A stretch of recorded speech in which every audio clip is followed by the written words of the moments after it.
મારી ઓપીડીમાં એક દિવસ એક માતા આવ્યા હતા. એ બહુ જ ગભરાયેલા હતા અને રડતા હતા, કેમ કે એમની 10 વર્ષની દીકરીને પીરિયડ્સ આવી ગયા હતા. પણ આજકાલ નાની ઉંમરની છોકરીઓમાં અંદાજે 10થી 12 વર્ષની છોકરીઓમાં પીરિયડ્સ આવવા એ ઘણું સામાન્ય થઈ ગયું છે. માતાઓ, તમારે ગભરાવું જોઈએ નહીં.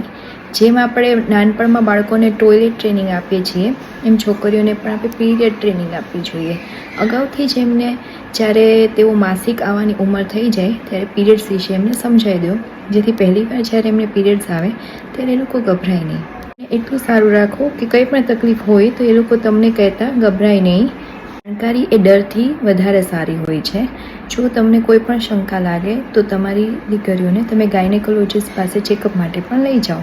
અને છેલ્લે આ છોકરીઓ માટે થોડીક ટિપ્સ: ચોખ્ખાઈનું ધ્યાન રાખવું જોઈએ. 4 થી 6 કલાકે પેડ બદલવાનું રાખો. થોડા ઘણા પેડુના દુખાવા માટે ગરમ પાણીની કોથળીનો શેક પણ તમે કરી શકો છો. અને કંઈ પણ પ્રશ્ન હોય તો તમારી માતાને તમે તરત કહો.